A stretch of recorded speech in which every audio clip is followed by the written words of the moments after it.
من الشیطان اللعین الرجیم بسم اللہ الرحمن الرحیم الحمد للہ الملک الحق المبین المتصاغر لعظمتہ جبابرۃ الطاغین المتخاضع لکبریائہ عطاة المتمردین المعترف بربوبیتہ سائر الخلق اجمعین والصلاة والسلام والتحیۃ والاکرام علی اشرف النبیین وخاتم المرسلین سیدنا و مولانا ابی القاسم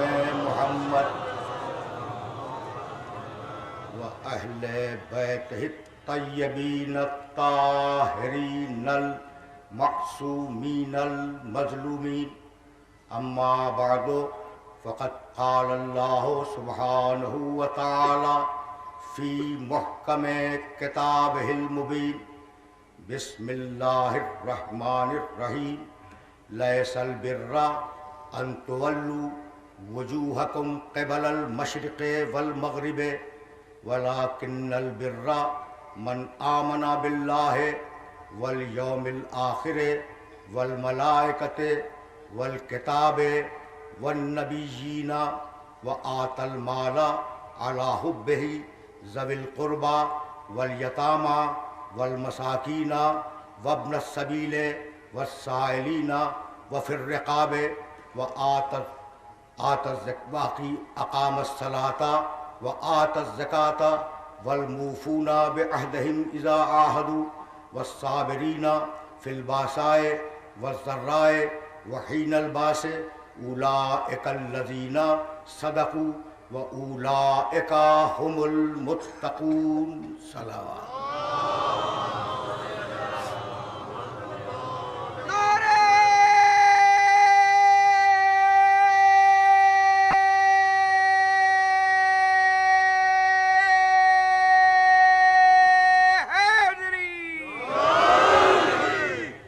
محترم، اساس آدمیت اور قرآن کے عنوان سے ہماری گفتگو اپنے نویں مرحلے میں داخل ہوئی۔ اس آیہ مبارکہ کی روشنی میں آدمیت کی اساس ایمان لانا ہے اللہ پر، ایمان لانا ہے روز قیامت پر، ایمان لانا ہے فرشتوں پر، ایمان لانا ہے اللہ کی بھیجی ہوئی کتابوں پر، اور ایمان لانا ہے اللہ کے بھیجے ہوئے نبیوں پر۔ یہاں تک ایمان کی فہرست تھی، اور اب آواز دی کہ وہ اعمال جو آدمیت کے اساس ہیں وہ کیا ہے؟ نماز کا قائم کرنا آدمیت کے اساس ہے، زکوٰۃ کا دینا آدمیت کی اساس ہے، آدمیت کی بنیاد ہے، وعدے کو پورا کرنا آدمیت کی بنیاد ہے، مشکلوں میں صبر کرنا آدمیت کی بنیاد ہے، صداقت آدمیت کی بنیاد ہے، تقوی آدمیت کی بنیاد ہے، ایفاء عہد آدمیت کی بنیاد ہے۔ آدمیت کی بنیاد منافقت نہیں ہے، آدمیت کی بنیاد جھوٹ نہیں ہے، آدمیت کی بنیاد غیبت نہیں ہے، آدمیت کی بنیاد قتل ناحق نہیں ہے، آدمیت کی بنیاد تخریب کاری نہیں ہے، آدمیت کی بنیاد دہشت گردی نہیں ہے۔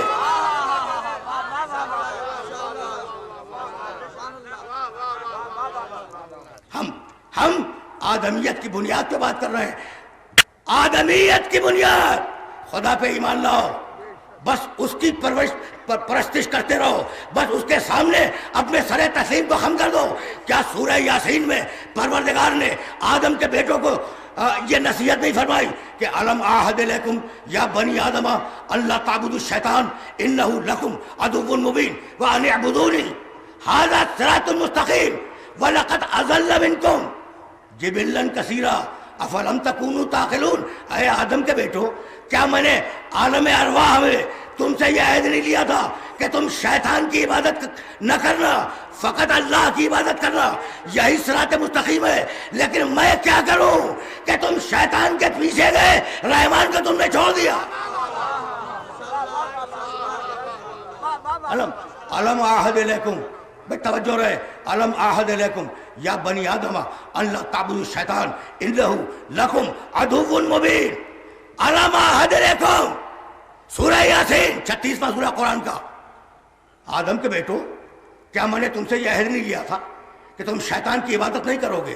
انہ لکم عدو مبین، وہ تمہارا کھلا ہوا دشمن ہے، تو مالک اس عدو مبین سے بچے کیسے؟ پھر سورہ یاسین وَكُلَّ شَيْءٍ أَحْصَيْنَاهُ فِي إِمَامٍ مُبِينٍ۔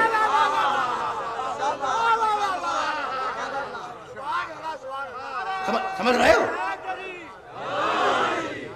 ان اعبدونی ھذا صراط مستقیم، میری عبادت کرو، سیدھا اور سچا راستہ یہی ہے۔ وَلَقَدْ أَضَلَّ مِنْكُمْ جِبِلًّا كَثِيرًا۔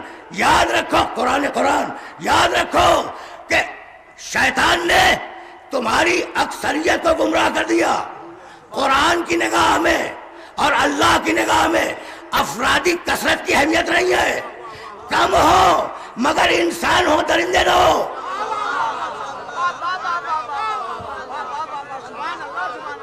سمجھ رہے ہو بات کو؟ کم ہو مگر انسان ہو، درندے نہ ہو۔ مجھے اجازت دیتے ہو کہ میں تمہاری خدمت میں سورہ انفال سے بھی ایک آیت پڑھتا جاؤں؟ یا ایھا الذین آمنوا استجیبوا للہ وللرسول اذا دعاکم لما یحییکم۔ اے ایمان لانے والو، رسول جب تمہیں پکارے گا، تمہیں زندہ کرنے کے لیے پکارے گا، تو رسول آیا ہے پوری انسانیت کو حق حیات دینے کے لیے۔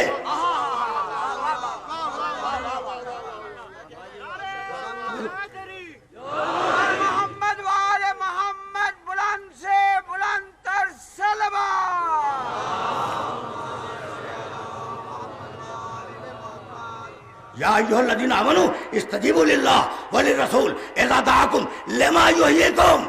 رسول آیا ہے تمہیں زندہ کرنے کے لیے، تو میرا رسول پوری آدمیت کو حق حیات دیتا ہے۔ اب یہ کون سے کلمہ پڑھنے والے ہیں؟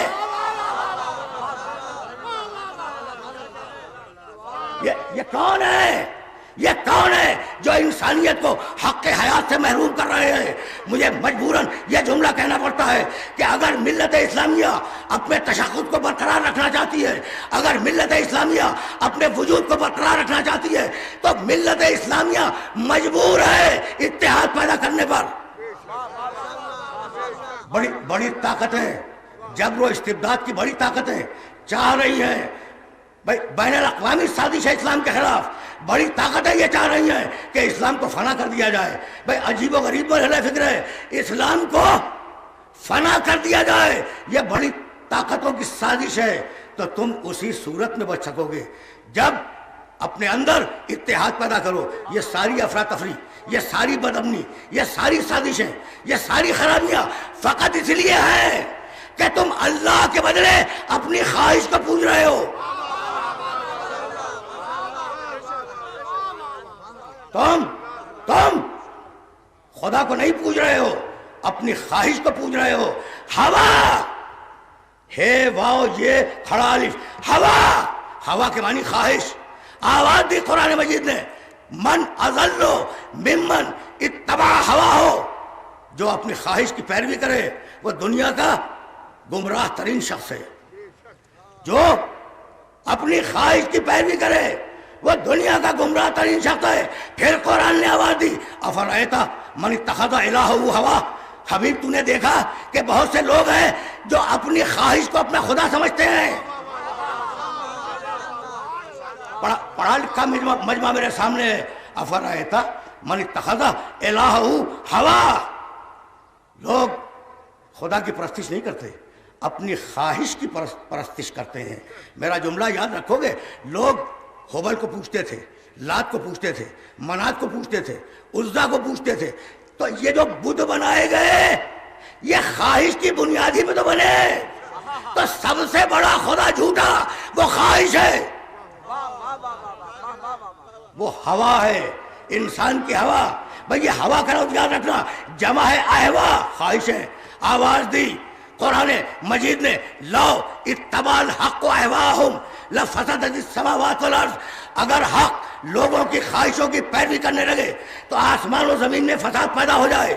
آواز دی قرآن نے سورہ جاسیہ میں، ثم جعلناک علی شریعۃ من الامر فاتبعھا ولا تتبع اہواء الذین لا یعلمون. حبیب ہم نے شریعت بھیج دی، پیروی شریعت کی ہوگی، خواہشوں کی پیروی نہیں ہوگی، جاہلوں کی خواہشوں کی پیروی نہیں ہوگی. حبیب پیروی ہوگی ہماری بھیجی ہوئی شریعت کی. آیت کو تو دیکھو کیا پالیسی دی ہے اس آیت مبارکہ میں. بھئی یہی سے میں آگے بڑھ جاؤں گا. ثم جعلناک علی شریعۃ من الامر، حبیب ہم نے تیرے پاس شریعت بھیج دی، فاتبعھا اب پیروی ہوگی شریعت کی، ولا تتبع اہواء الذین لا یعلمون لوگوں کے ہوا ہوس کی پیروی نہیں ہوگی، جاہلوں کی پیروی نہیں ہوگی. دو برابر کے جملے ہیں، دو برابر کے جملے. پیروی ہوگی شریعت کی، پیروی جاہل کی نہیں ہوگی. دونوں جملے آیت میں موجود ہیں. بتلا دیا کہ جدھر شریعت ہوگی ادھر جاہل نہیں ہوگا، جدھر جاہل ہوگا ادھر شریعت نہیں ہوگی. سمجھ رہی ہے بات؟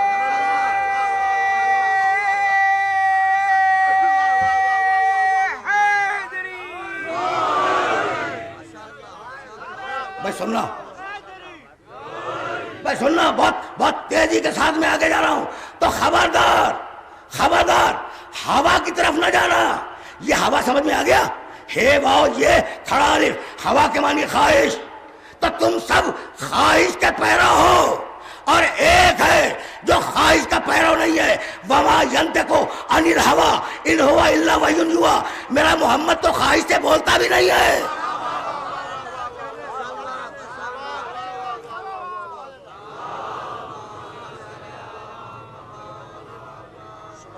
وما ینطق عن الہویٰ، وہ تو اپنی خواہش سے بولتا بھی نہیں ہے. ان ہوا الا وحی یوحیٰ، وہ جو بولتا ہے وہ وحی الہی ہے. تو قانون ساز اللہ، قانون پہ عمل کرنے والا محمد، قانون پر عمل کروانے والا محمد. یورپ میں نعرہ دیا، بھائی عجیب نعرہ ہے خدا قسم. یورپ نے نعرہ دیا کہ قیصر کا حق قیصر کو دے دو. قیصر بادشاہت کا سمبل ہے، بادشاہت کی علامت ہے. یعنی بادشاہ کو بادشاہ کا حق دے دو، اور گرجا کو گرجا کا حق دے دو. یعنی دین کو دنیا سے الگ رکھو، دنیا کو دین سے الگ رکھو. یورپ کا بڑا مشہور نعرہ ہے کہ جو بادشاہ کا حق ہے اسے دے دو، جو گرجا کا حق ہے اسے دے دو. اس نعرے کے پس منظر میں بات کیا ہے کہ بھائی توجہ رہے، ہم نظام عبادت میں پیروی کریں گرجا کی، اور ہم نظام معیشت میں پیروی کریں بادشاہ کی. بادشاہ وہ جو گرجا میں نہیں، گرجا وہ جو بادشاہت کے تخت پہ نہیں. بھائی یہی نظریہ مسلمانوں میں آ گیا کہ رسول جو دین بتائے وہ لے لو، جو دنیا بتائے اسے مت لو.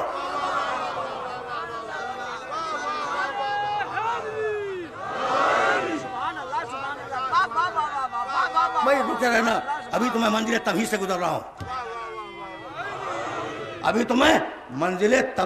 گزر رہا ہوں. کہا گیا نا کہ رسول جو دین کی باتیں بتلائے وہ لے لو، رسول اگر عبادت بتلائے لے لو، رسول اگر دنیا کی بات کرے مت لینا. رسول کی طرف ایک جملہ بھی منسوب کر دیا، انتم اعلم بامور دنیاکم، تم اپنے دنیا کے امور کو، رسول کہہ رہے ہیں تم اپنے دنیا کے امور کو مجھ سے بہتر جانتے ہو. رسول کی طرف حدیث منسوب کی گئی تو کوشش کی گئی کہ میرے محمد کو پارٹ ٹائم رسول بنا دیا جائے. کوشش کی گئی کہ میرے محمد کو پارٹ ٹائم رسول بنا دیا جائے. اب جانتے ہو راز کیا تھا؟ راز یہ تھا، بھائی توجہ رہے، کہ دنیا سے رسول کو الگ کر دو، رسول کو فقط دین میں رکھو. راز یہ تھا کہ رسول اگر اولاد کے فضائل بیان کرے تو اسے دنیا میں ڈال دو، دین میں نہ رہے. نہیں بھائی نہیں، میں تمہیں روکوں گا. اس فلسفے کو پورے اطمینان سے سمجھ لو، پھر میں آگے بڑھوں گا۔ لیکن یہ وہ منزل فکر ہے جہاں تمہیں غور کرنا ہوگا۔ یعنی رسول کی زندگی کو دو حصوں میں تقسیم کیا گیا، وہ نماز بتلائے، وہ روزہ بتلائے، وہ حج بتلائے، وہ زکوٰۃ کا طریقہ بتلائے، یہ عبادت ہے۔ تو عبادت رسول سے لے لو، دنیا کے بارے میں رسول سے کچھ نہیں لینا۔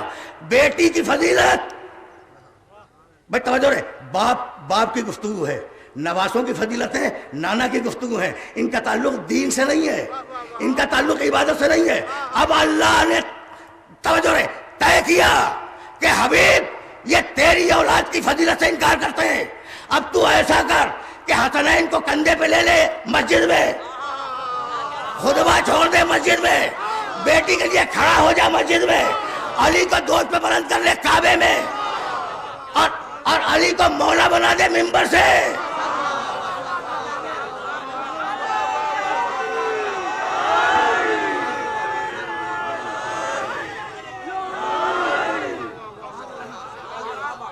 عجیب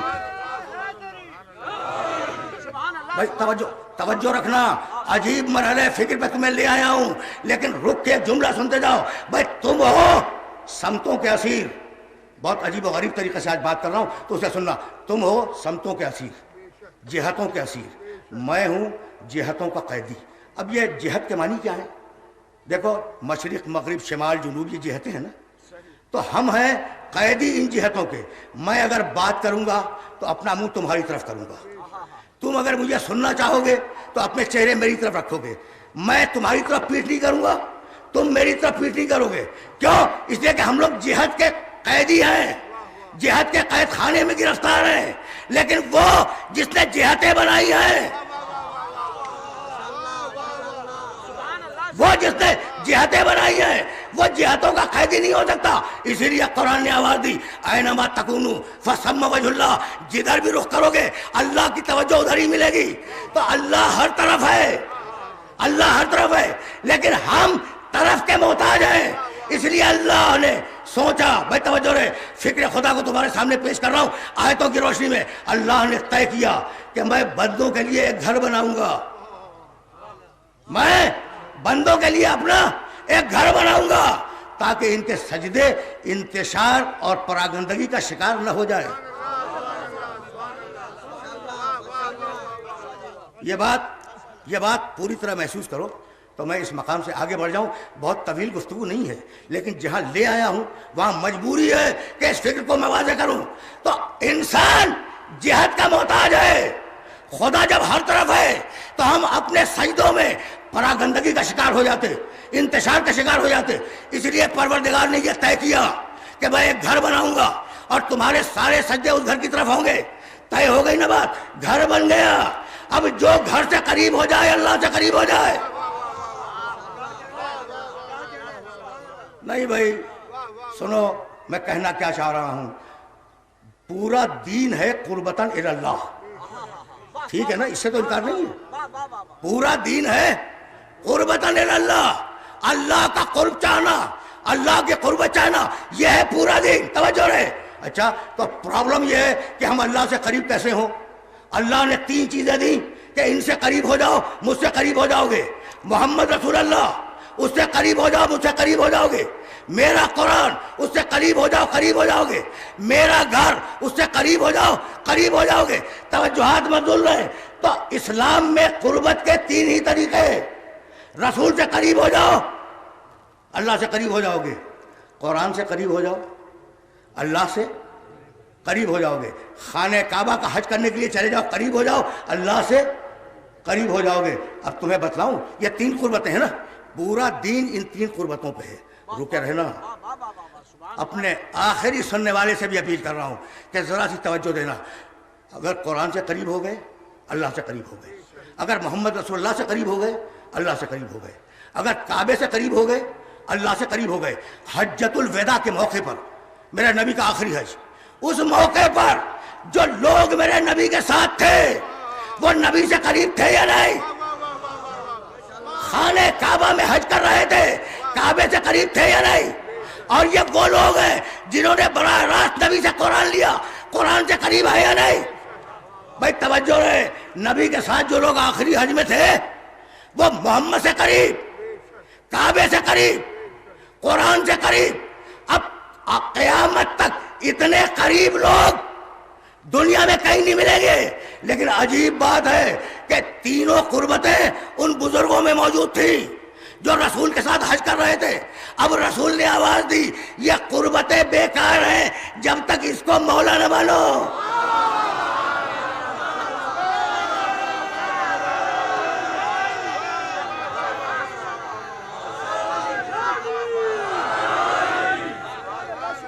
ہے تو یہی، ہے تو یہی۔ میں سننا اب تمہیں براہ راست موضوع تک لے آیا۔ یہ ساری قربتیں بیکار ہیں جب تک اسے مولا نہ مانو۔ تو پھر علی کتنا قریب ہوگا؟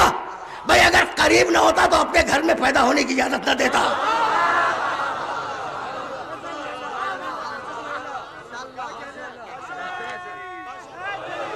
بھائی اب بات آ گئی تو دو جملے سنتے جاؤ۔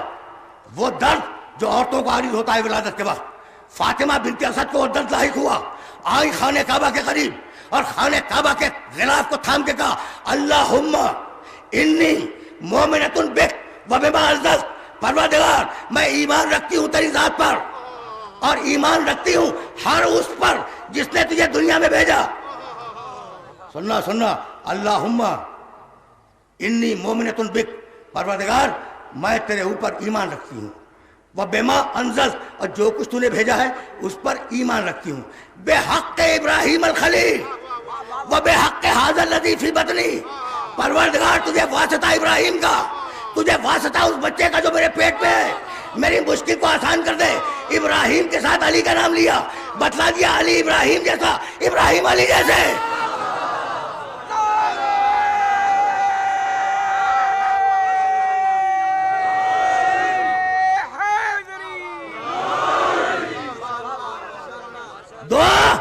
دعا تمام ہوئی، دیوار نے پھٹ کر استقبال کیا۔ دیوار پھٹی ہے، اگر تمہارے سامنے کوئی دیوار پھٹ جائے تو تم زلزلہ سمجھ کے بھاگ جاؤ گے۔ یہ علی کی ماں ہے، جیسے علی مطمئن ہے بنت اسد مطمئن ہے۔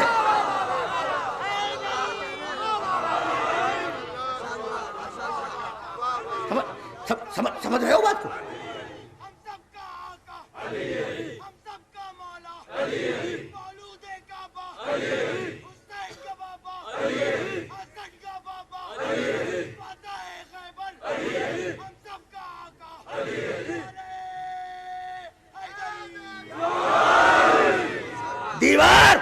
دیوار شک ہوئی۔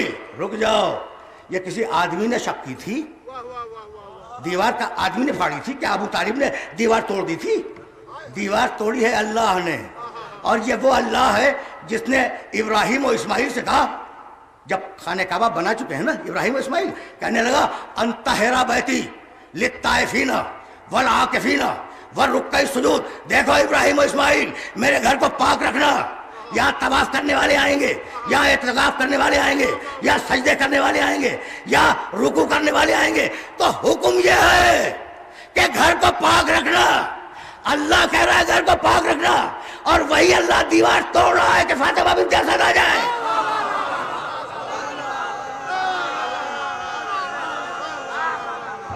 عجیب مطلب بھائی، پہنچ گئی بات پہنچ گئی۔ اگر پہنچ گئی تو اسی مرحلے سے تمہیں آگے لے جانا چاہ رہا ہوں۔ بھائی میں پیدا ہوا، پیدائش کے وقت میں نجس تھا، تمہاری مثال کیوں دوں؟ میری ماں نجس تھی، جس مقام پہ میں پیدا ہوا وہ مقام نجس تھا۔ ایسا ہے یا نہیں؟ آدم علیہ السلام کے بعد سے جو نسل انسانی چلی ہے، اس نسل انسانی کو دنیا میں بھیجنے کا جو طریقہ اللہ نے رکھا ہے، اس میں ماں نجس ہوتی ہے، بچہ نجس ہوتا ہے، توجہ رہے، بچہ نجس ہوتا ہے، وہ زمین نجس ہوتی ہے۔ بھائی یہی تو ہے، اور اللہ کہہ رہا ہے بنت اسد اندر آ جاؤ۔ اب جھوٹی سے جھوٹی روایت دکھلا دو کہ بنت اسد کے باہر آنے کے بعد خانہ کعبہ کی زمین کو دھویا گیا ہو۔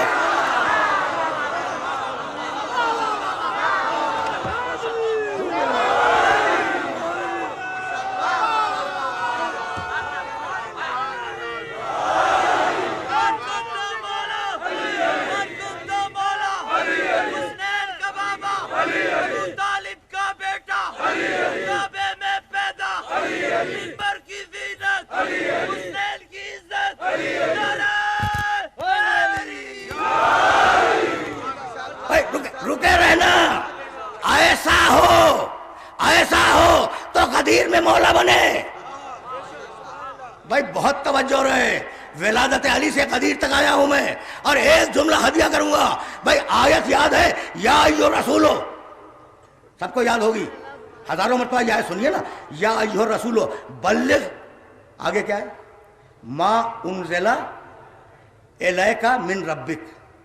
رکے رہنا, یا ایھا رسولو بلغ ما. بھائی بہت توجہ رکھنا, اس لیے کہ بہت نازک مرحلے پہ تمہیں لے کے آ گیا ہوں. یا ایھا رسول بلغ ما انزل الیک, حبیب پہنچا دے جو پہلے تجھ پر نازل ہو چکا ہے. اس کے لیے لفظ کیا استعمال کیا قرآن نے, ما انزل الیک. یہ تینوں لفظ ذہن میں رہیں گے کہ حبیب جو ہم تجھے پہلے ہی بتلا چکے ہیں, اور جو بات تجھ پر پہلے ہی نازل ہو چکی ہے, آج اس بات کو لوگوں تک پہنچا دے. اس کے لیے پروردگار نے استعمال کیا ما انزل الیک. اب قرآن کے آغاز کی طرف چلو. بسم اللہ الرحمن الرحیم, الف لام میم ذالک الکتاب لا ریب فیہ ھدی للمتقین الذین. آگے یؤمنون بالغیب. بھائی دیکھو, قرآن کو یاد رکھو, قرآن کا پڑھنا بھی ثواب ہے, قرآن کا سننا بھی ثواب ہے. ھدی للمتقین الذین یؤمنون بالغیب. اور آگے کیا ہے, خوش رہو ویقیمون الصلاۃ. اس کے آگے کیا ہے, وَمِمَّا رَزَقْنَاهُمْ يُنْفِقُونَ. اور اب اس کے آگے کیا ہے, وَالَّذِينَ يُؤْمِنُونَ بِمَا أُنزِلَ إِلَيْكَ. متقی وہ ہے جو غیب پہ ایمان لائے, نماز قائم کرے, انفاق کرتا رہے, اور ما انزل الیک پہ ایمان لائے. اور علی کی مولائیت ہے ما انزل الیک. تو اب جو مولائیت کو نہ مانے وہ اسلام کے دائرے سے باہر چلا جائے.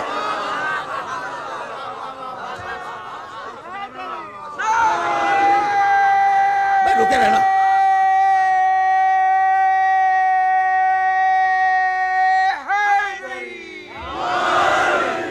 ظاہر ہے کہ میں بہت شدید کنفیوژن کا شکار ہوں, اس لیے کہ ہم اذان ظہر سے قریب ہو رہے ہیں, اور ظاہر ہے کہ مجلس کو تمام ہو جانا ہے. یا ایھا رسول بلغ ما انزل الیک من ربک. حبیب نہیں, رسول پہنچا دے وہ بات جو ہم تجھے پہلے بتلا چکے ہیں. یہی تو ہے نا. وَإِن لَمْ تَفْعَلْ, اور اگر تو نے اس پر عمل نہیں کیا, فَمَا بَلَّغْتَ رِسَالَتَهُ, تو تو نے رسالت نہیں پہنچائی.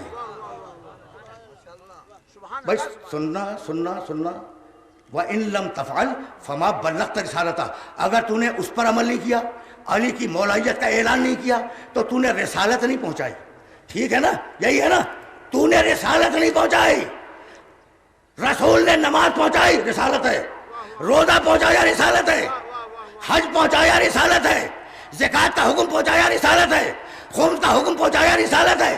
اور اللہ کہہ رہا ہے اگر علی کی مولائیت کا اعلان نہ کیا تو حج پہنچانا بیکار, نماز پہنچانا بیکار, زکوٰۃ دینا بیکار. تو جب رسول کے لیے پہنچانا بیکار ہو جائے گا تو مسلمان کے لیے پڑھنا کیسے کارآمد ہو جائے گا؟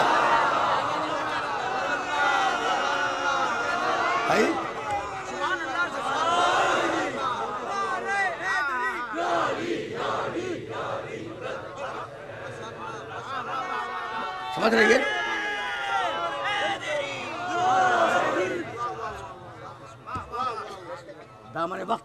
دامن وقت بہت کم ہے, اور میں یہ چاہوں گا کہ میرے سننے والوں تک میسج پہنچ جائے. یا ایھا رسول بلغ ما انزل الیک من ربک وَإِن لَمْ تَفْعَلْ فَمَا بَلَّغْتَ رِسَالَتَهُ. حبیب اگر تو نے علی کی مولائیت کا اعلان نہیں کیا تو تیری رسالت بیکار ہو گئی. بھائی عجیب مرحلہ فکر پہ لے آیا. رک جاؤ یہاں پر, اس آیت پہ رکے رہنا. خدا کی قسم پھر سننا. یا ایھا رسول بلغ ما انزل الیک من ربک وَإِن لَمْ تَفْعَلْ فَمَا بَلَّغْتَ رِسَالَتَهُ. اگر تو نے نہیں پہنچایا علی کی مولائیت کو, تو نے نہیں پہنچایا تو تو نے رسالت نہیں پہنچائی. چلو واپس قرآن کی طرف. سورہ آل عمران, تیسرا سورہ قرآن کا, آیت کے 2 آیتیں, آیات کے نشانات 80-81. وَإِذْ أَخَذَ اللَّهُ مِيثَاقَ النَّبِيِّينَ لَمَا آتَيْتُكُم مِّن كِتَابٍ وَحِكْمَةٍ ثُمَّ جَاءَكُمْ رَسُولٌ مُصَدِّقٌ لِّمَا مَعَكُمْ لَتُؤْمِنُنَّ بِهِ وَلَتَنصُرُنَّهُ قَالَ أَقْرَرْتُمْ وَأَخَذْتُمْ عَلَىٰ ذَٰلِكُمْ إِصْرِي قَالُوا أَقْرَرْنَا قَالَ فَاشْهَدُوا وَأَنَا مَعَكُمْ مِنَ الشَّاهِدِينَ فَمَن تَوَلَّىٰ بَعْدَ ذَٰلِكَ فَأُولَٰئِكَ هُمُ الْفَاسِقُونَ. اللہ نے سارے نبیوں کو جمع کیا, ترجمہ خلاصے کے طور پر کر رہا ہوں، اور یہ اگر پہنچ گیا ترجمہ تو میری آج کی محنت سوالت ہے۔ اللہ نے سارے نبیوں کو جمع کیا اور جمع کر کے ان سے عہد لیا کہ تم سب کے بعد آخر میں ایک رسول بھیجوں گا، نبیوں تم پر واجب ہے کہ اس پہ ایمان لاؤ، تجھ پر واجب ہے کہ اس کی مدد کرو۔ پھر پوچھنے لگا نبیوں اقرار کرتے ہو اس بوجھ کو اٹھاؤ گے؟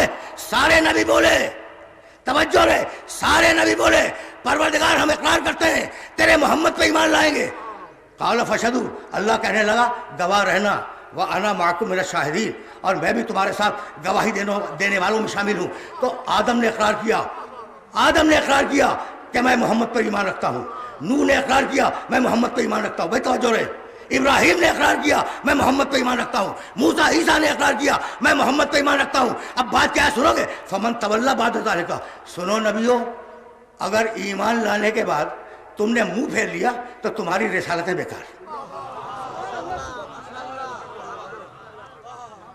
پڑھا لکھا مجمع ہے، اس لیے اس کے سامنے ایک سوال پیش کروں گا۔ آدم میرے محمد پہ ایمان لاؤ، اگر نہیں لائے تمہاری رسالت بیکار، نبوت بیکار۔ نوح میرے محمد پہ ایمان لاؤ، اگر نہیں لائے تمہاری نبوت بیکار۔ اللہ کہہ رہا ہے، میں نے نہیں کہا۔ فمن تولیٰ بعد ذلک فاولئک هم الفاسقون، ابراہیم، موسیٰ، عیسیٰ میرے محمد پہ ایمان لاؤ، اگر نہیں لائے تو تمہاری رسالتیں بیکار۔ بھائی رکے رہنا، محمد اتنا بڑا ہے کہ اگر نبی اس پر ایمان نہ لائے تو ان کی نبوتیں بیکار ہو جائیں۔ اللہ نے اس محمد سے کہا اگر مولائیت کا اعلان نہ کیا تو تیری رسالت بیکار ہو جائے گی۔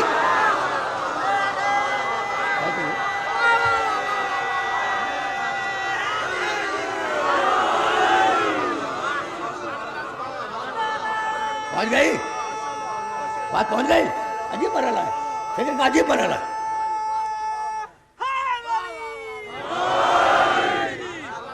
فکر کا عجیب مرحلہ ہے جہاں اپنے سننے والوں کو لے کے آ گیا۔ پھر واپس چلو آیت کی طرف، یا ایھا الرسول بلغ ما انزل الیک من ربک وان لم تفعل فما بلغت رسالتہ واللہ یعصمک من الناس۔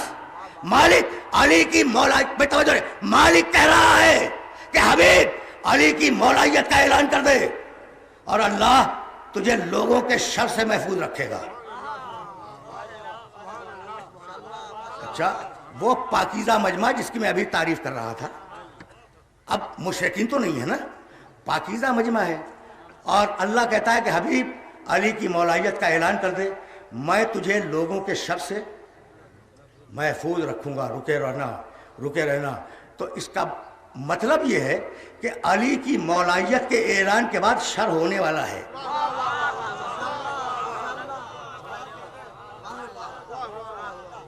اشارہ ہے نا بھائی، میں اپنی طرف سے کچھ نہیں کہہ رہا ہوں، اشارہ ہے نا آیت میں کہ علی کی مولائیت کے اعلان پر کوئی شر ہوگا۔ اللہ نے وعدہ کیا کہ حبیب مت گھبرا، تو علی کی مولائیت کا اعلان کر دے، اگر شر ہوا تو میں بچاؤں گا۔ بھائی توجہ رہے، خدا کی قسم توجہ رہے، اگر علی ولی اللہ پہ شر ہوا تو میں تجھے بچاؤں گا، حبیب مت گھبرا۔ بھائی دیکھو، شر تو لا الہ الا اللہ پہ بھی ہوا تھا، لیکن اللہ نے یہ نہیں کہا کہ حبیب کہہ دے لا الہ الا اللہ میں تجھے بچا لوں گا۔ شر تو محمد رسول اللہ پہ بھی ہوا، توجہ رہے، لیکن اللہ نے یہ نہیں کہا کہ حبیب کہہ دے محمد رسول اللہ اگر کسی نے شر کیا تو میں تجھے بچا لوں گا۔ نہیں، علی ولی اللہ پہ اگر شر ہوا تو میں بچاؤں گا۔ تو مالک لا الہ الا اللہ پہ کیوں نہیں بچایا؟ محمد رسول اللہ پہ کیوں نہیں بچایا؟ تو اب مالک کا جواب سنو کہ بھئی جب شر ہوا توحید پر اور رسالت پر تو بچانے والا علی تھا، جب امامت پہ شر ہوگا بچانے والا میں ہوں۔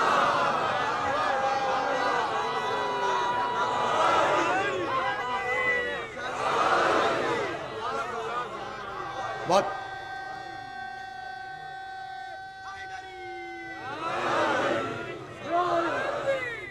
بڑے نازک مرحلے فکر پہ میں تمہیں لے آیا۔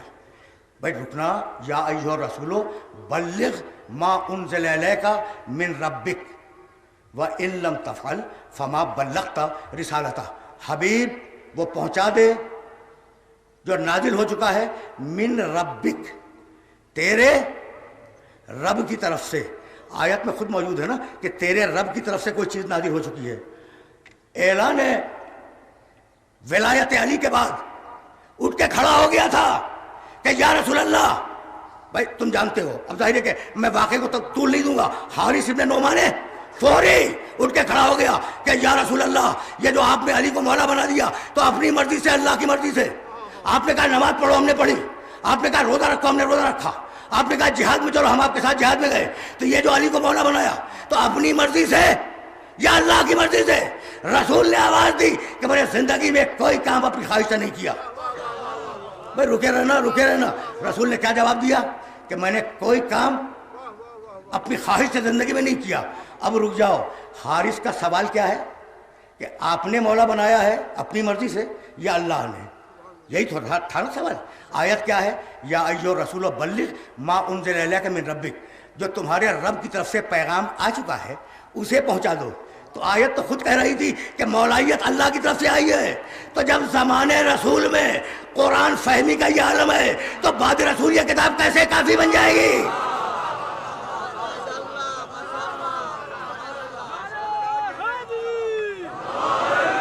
بس میرے دوستو، میرے عزیزو، اب اس سے زیادہ زحمت نہیں دوں گا. بھائی کہا ممبر بناؤ. جب ممبر بنا تو علی کو لے کے ممبر کے اوپر تشریف لے گئے. 5.5 گھنٹے کا خطبہ دیا میرے رسول نے. 5.5 گھنٹے کا خطبہ ہے میرے رسول کا. رکے رہنا خدا کی قسم، اس لیے کہ بڑے نازک مرحلے پہ نہیں آیا. اس 5.5 گھنٹے کے خطبے میں میرے نبی نے، توجہ رہے، نبی بیان کر رہا ہے، صحابہ کرام سن رہے ہیں. ٹھیک ہے نا؟ نبی بیان کر رہا ہے، صحابہ کرام سن رہے ہیں. 5.5 گھنٹے کے خطبے میں 1 گھنٹہ میرے نبی نے فضائل علی بیان کیے. بھائی عجیب مرحلہ فکر ہے. میرے نبی نے 1 گھنٹہ فضائل اہل بیت بیان کیے، فضائل علی بیان کیے. تو سنت رسول ہے. ظاہر ہے کہ وہ کنفیوژن تو رفع ہو گیا، اذان ہو گئی، ٹھیک ہے نا؟ اور میں چاہتا تھا کہ اس سے قبل گفتگو ختم ہو جائے، لیکن اب زیادہ زحمت نہیں دوں گا. میرے بڑے دوست اس تپتی ہوئی دھوپ میں کھڑے ہوئے ہیں تو ان کا بھی کچھ حق ہے. لیکن یہ جملے تم تک پہنچ جائیں، جملے تم تک پہنچ جائیں. تو 5.5 گھنٹے کے خطبے میں، 5.5 گھنٹے کے خطبے میں میرے نبی نے 1 گھنٹہ فضائل علی بیان کیے. نبی بیان کر رہا تھا ممبر سے، صحابہ کرام سن رہے تھے. تو اب آج جو فضائل علی کا انکار کرے وہ سنت رسول کا بھی ممکن ہے، سیرت صحابہ کا بھی ممکن ہے.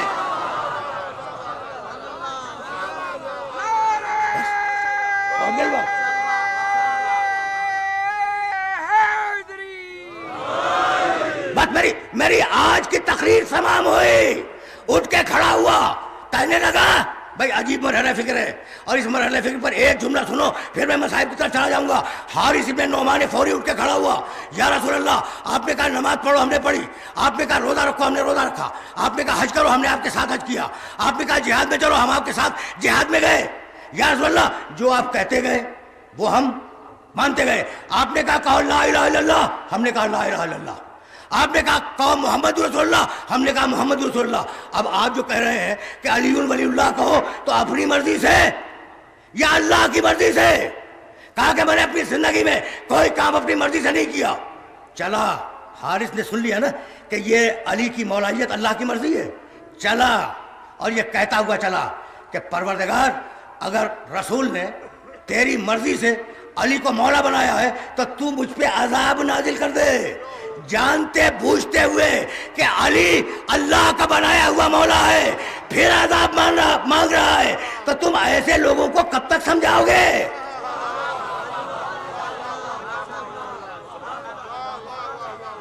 پہنچ گئی بات؟ بھائی دو جملے سننا، دو جملے سنو اور مجھے اجازت دے دو. بھائی توجہات مبذول رہے. عذاب آیا، میں نے کبھی کہا تھا اس ممبر سے کہ عذاب میں کیا آیا؟ تلوار چمکتی ہوئی آئی، حارث کی گردن کاٹ گئی. ایسا تو نہیں ہوا. اچھا زمین پھٹی اس میں دھس گیا وہ؟ ایسا بھی نہیں ہوا. اچھا تو کیا کوئی جلتی ہوئی آگ آئی اس نے حارث کو جلا دیا؟ ایسا بھی نہیں ہوا. ہوا یہ کہ ایک پتھر گرا اور سر کو توڑتا ہوا نکل گیا. مالک یہ پتھر کا عذاب کیوں؟ کہا بھول گئے جو کعبے کے دشمن کا عذاب تھا وہی مولود کعبہ کے دشمن میں بھی آئے گا.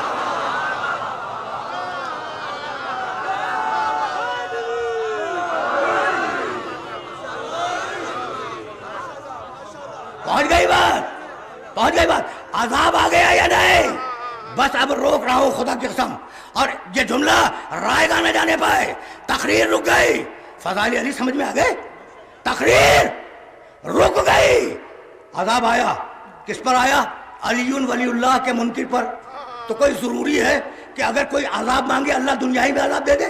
بھائی قیامت میں دیکھ لے گا. قیامت میں دیکھ لے گا. ضروری ہے کہ دنیا میں عذاب آئے. مالک بہت سے منکر تھے لا الہ الا اللہ کے, انہیں تو تُو نے دنیا میں عذاب نہیں دیا, آج بھی ہیں.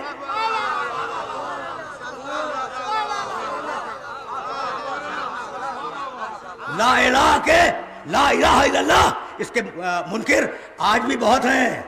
اور محمد الرسول اللہ کے منکر وہ بھی بہت ہیں.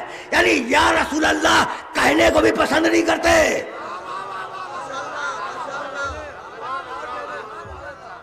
لا الہ الا اللہ کے منکر کثرت کے ساتھ ہیں, محمد الرسول اللہ کے منکر کثرت کے ساتھ ہیں. تو انہیں دنیا میں عذاب کیوں نہیں دیا؟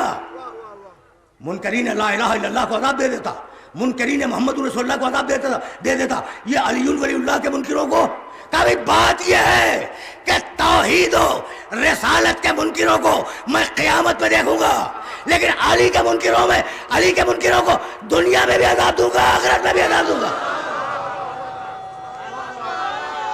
بس ہے تو یہی بھائی, ہے تو یہی. علی کا مقام سمجھ میں آ گیا نا؟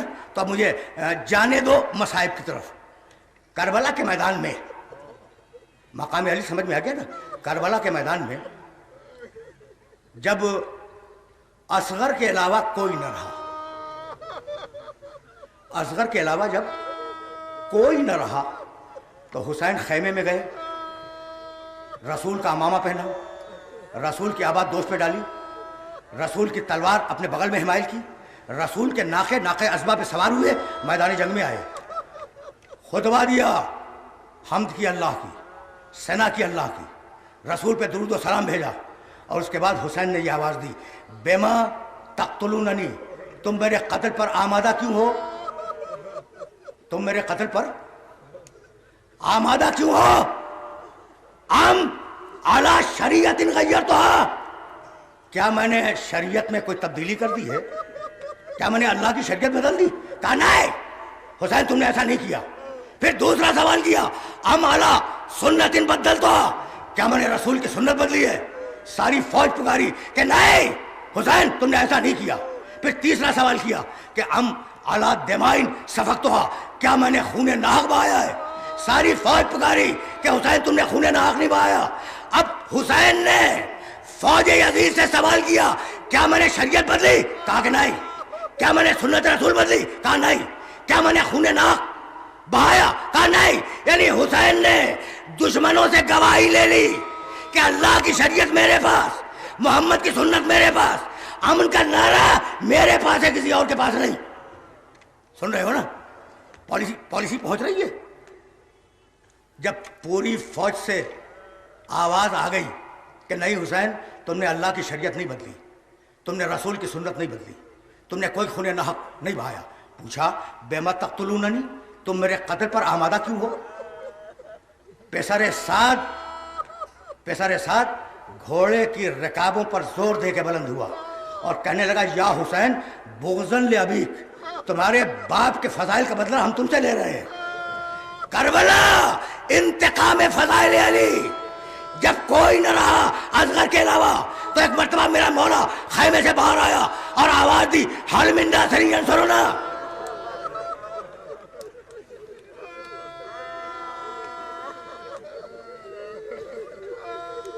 حل من ناصر ینصرنا, ہے کوئی ہماری مدد کرنے والا؟ حل من مغیث یغیثنا, ہے کوئی ہمارے استغاثے پہ لبیک کہنے والا؟ حل من ذاب یذب عن حرم رسول اللہ. حسین نے کربلا کے میدان میں 5 مرتبہ استغاثے کی صدا بلند کی ہے. ہے کوئی ایسا جو حرم رسول کی حفاظت کرے؟ سن رہے ہو حسین کے جملوں کو؟ ایک مرتبہ ساتھیوں کے لاشے کی طرف دیکھا, کہنے لگے, یا ابطال الصفا و یا فرسان الحیجہ مالی انادیکم فلا تجیبونی, اے میرے دوستو میری آواز پہ دوڑ کے آتے تھے، اب کیا ہو گیا کہ حسین مدد کے لیے پکار رہا ہے، تم جواب نہیں دے رہے ہو۔ اپنے ساتھیوں سے خطاب کیا، اپنے شہید ساتھیوں سے خطاب کیا، پھر میدان میں آئے اور آنے کے بعد آواز دی، حل من مغیث یغیثنا، ہے کوئی ہمارے استغاثے پہ لبیک کہنے والا؟ جیسے ہی حسین کی آواز بلند ہوئی، دو خیموں سے رونے کا غل اٹھا۔ اب حسین نے جو مڑ کے دیکھا تو دیکھا کہ سید سجاد بیمار امام ٹوٹا ہوا نیزہ ہاتھ میں لیے ہوئے لڑکھڑاتا ہوا میدان کی طرف جا رہا ہے۔ حسین نے زینب سے کہا، خود ہی ہے، بہن بہن سجاد کو تھامو۔ شہزادی زینب آئی، سجاد کا ہاتھ تھاما، کہا بیٹے تم میدان میں نہ جاؤ، تو رو کے کہنے لگے، پھوپھی اماں بابا کا مظلومانہ نعرہ برداشت نہیں ہو رہا ہے۔ اجرکم اللہ، بابا، میرا بابا اس مظلومیت سے نعرہ لگا رہا ہے کہ مجھ سے برداشت نہیں ہوا۔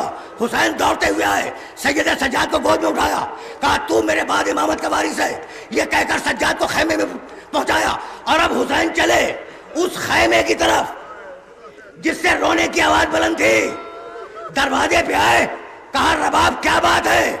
کہا مولا، جیسے ہی آپ نے آواز دی حل من ناصر ینصرنا، بچے نے اپنے آپ جھولے سے گرا دیا۔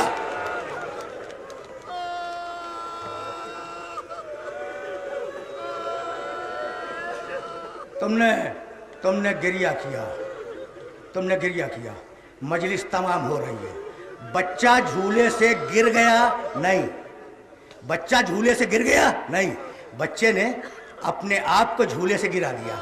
کہا لاؤ میرے اصغر کو دے دو، شاید میں تھوڑا سا پانی پلا کے لے آؤں۔ کہا والی اتنی اجازت ہے کہ میں اصغر کو نئے کپڑے پہنا دوں؟ یہ جملہ کیا ہے؟ والی اتنی اجازت ہے کہ میں اپنے بچے کے کپڑے بدل دوں، اسے نیا کپڑا پہنا دوں؟ بھائی یہ رباب، بھائی توجہ رہے، یہ رباب نے کیا کیوں؟ رباب صبح سے دوپہر تک دیکھتی آئی کہ جب اور محمد گئے زینب نے کپڑے پہنائے، جب آگے بڑھ گیا زینب نے کپڑے پہنائے، جب عباس کے بھائی گئے اہل حرم نے کپڑے پہنائے، تو جان رہی تھی ماں کہ اب بچہ زندہ واپس نہیں آئے گا۔ اجرکم اللہ،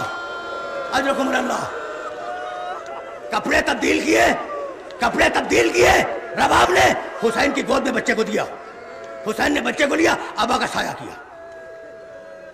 رو چکے، میں بات کو یہاں روک دیتا، لیکن میری مجبوری جانتے ہو، آج محرم کی 9ویں تاریخ ہے، یہ علم گواہ ہیں، یہ جھولے گواہ ہیں، یہ تعزیے گواہ ہیں، ذوالجناح گواہ ہیں کہ آج ہم اس مظلوم کا ماتم کرنے کے لیے جمع ہوئے ہیں جو کربلا کے میدان میں کہہ رہا تھا، ہے کوئی میری مدد کرنے والا؟ ابا کا سایہ کیا اصغر پر۔ فوج یزید یہ سمجھی کہ حسین مصالحت کے لیے قرآن لا رہے ہیں۔ آئے حسین میدان میں، اب زیادہ زحمت نہیں دوں گا، حسین میدان میں آئے، آنے کے بعد ابا کا دامن الٹا اور کہا یہ بچہ، اس کی ماں 3 دن سے بھوکی پیاسی ہے، اس بچے کو 3 دن سے دودھ نہیں ملا، اگر تم میں کوئی حریت پسند ہو، بھائی جملہ یہی ہے حسین کا، اگر تم میں کوئی حریت پسند ہو تو آئے میرے بچے کو پانی پلا دے۔ کوئی نہ آیا۔ ایک مرتبہ بچے کو دیکھا، کہا اصغر، ان لوگوں کو میری بات پر اعتبار نہیں ہے، تو اپنی پیاس کا اعلان کر دے۔ ایک مرتبہ بچہ مڑا فوج یزید کی طرف، اپنی چھوٹی سی زبان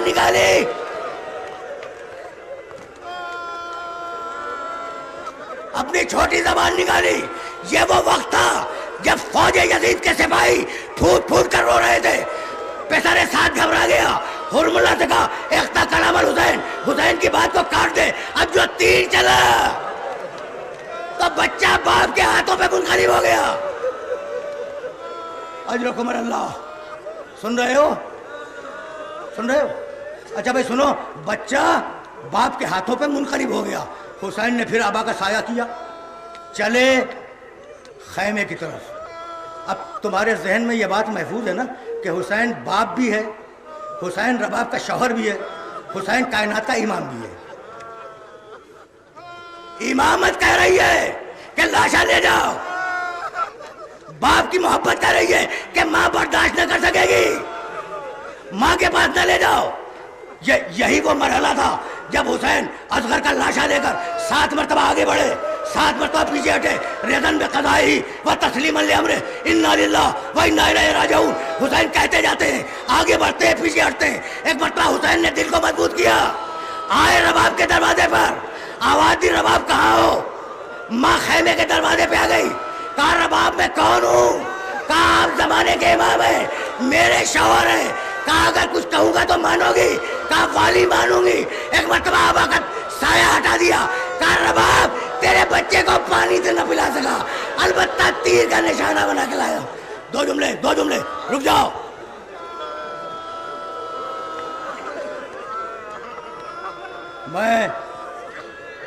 میں تمہارے جوش کو بھی جانتا ہوں، تمہارے جذبے کو بھی جانتا ہوں۔ تم بے چین ہو رہے ہو ماتم کرنے کے لیے، بے چین ہو رہے ہو، لیکن جملہ تو سن لو۔ پھر ایک مرتبہ آبا کا دامن ڈالا، وہ پیاسی سکینہ جب اس نے سنا چھوٹا بھائی آ گیا، دوڑتی ہوئی حسین کے پاس آئی، بابا میں سمجھ گئی اصغر آپ کو پیارا ہے، میں پیاری نہیں ہوں۔ کہا بیٹی کیا ہوا؟ کہا بابا اصغر کو پانی پلانا ہے، میرے لیے پانی کا بندوبست نہیں کیا۔ ایک مرتبہ حسین جھکے، ابا کا دامن ہٹایا، سکینہ تیرا بھائی پانی پی کے نہیں آیا، تیر کھا کے